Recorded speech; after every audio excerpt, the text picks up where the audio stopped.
এটা একটি নতুন ধরনের চিকিৎসা ইন্টারপ্রিটেশন করে ওষুধ সিলেকশন করলাম, কি রেজাল্ট হয় দেখানোর জন্যে। সেই জন্য আমি কেসটা শেয়ার করছি সবাইকে। 23 বছরের ভদ্রমহিলা, অবিবাহিতা তো 23 বছরের ভদ্রমহিলা, অবিবাহিতা। She is very highly educated, software engineer. কিন্তু প্রবলেম হলো চকোলেট সিস্ট হয়েছে ওভারিতে, রাইট সাইডের চকোলেট সিস্ট। এখন চকোলেট সিস্ট বা কমপ্লেক্স সিস্ট এগুলোতে খুব পেন হয়।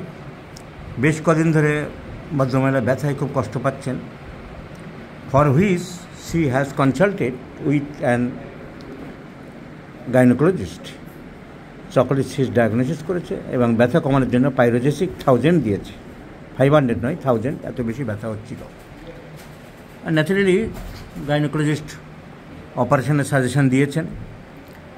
এখন অনেকে অপারেশন করতে চায় না, যে হোমিওপ্যাথি সম্বন্ধে অনেকের ধারণা আছে, যে দেখি হোমিওপ্যাথিতে কমানো যায় কি না, সেই হিসাবে আমার খবর পেয়ে এসছে। কিন্তু এইখানে আমি ভিডিওটা দেখাতে চাইছি এই কারণেই যে আমি মেডিসিন প্রেসক্রিপশন করলাম ফসফরাস। একটা সিস্ট, সাইকোটিক ব্যাপার, থুজা নয়, অন্য ওষুধ নয়, ফসফরাস কেন? দেখা যাক ফসফরাসে আমরা কি রেজাল্ট পাই। যদি গুড রেজাল্ট পাই তাহলে আরেকবার প্রমাণিত হবে যে homeopathy treat the patient, not the disease. This dictum is fully correct and logical.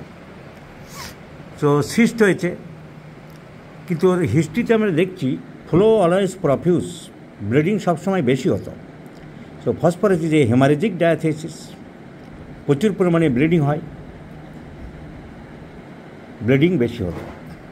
Number 1 আমি পেলাম। নাম্বার 2, ওর ফিজিক্যাল মেকআপ ফসফরাস। ও দেখতে শুনতে লম্বা চওড়া সুন্দরী মহিলা, চেহারা ফসফরাসের যেমন থাকে তেমনি ওর চেহারাটা আছে। আমি একটু বাইরে থেকে দেখাচ্ছি, ওর মুখ না দেখিয়ে, তো দেখলে বুঝতে পারবে এক নজরে ও ফসফরাস মেকআপ, ফর্সা সুন্দরী। তাহলে ফসফরাসের ফিজিক্যাল মেকআপ যেমন হয়, ফসফরাসের যে হেমারেজিক ডায়াথেসিস, ওর ব্লিডিং বেশি।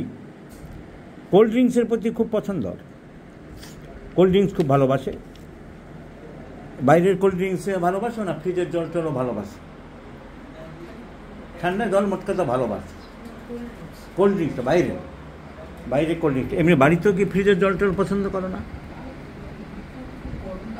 গরমকালে একটু খাও, কিন্তু বাইরে গেলে কোল্ড ড্রিঙ্কস বা আইসক্রিমের প্রতি একটা লোভ আছে, কোল্ড ড্রিঙ্কস খাবে। ফিয়ার অফ গোস্ট, ও এত বড় ইঞ্জিনিয়ার, বয়স হয়েছে কিন্তু ভূতের ভয় কিন্তু আছে। Fear of ghost, that means fear of darkness. আর on enquiry I have found that she is sympathetic. So phosphorus is sympathetic. তাহলে ফিজিক্যাল মেকআপ নিলাম, সিম্প্যাথেটিক নিলাম, constipated, fear of ghost, desire for cold drinks and menstrual flow profuse, সব কিছু মিলিয়ে আমার মনে হলো যে ফসফরাস ভাবা যেতে পারে।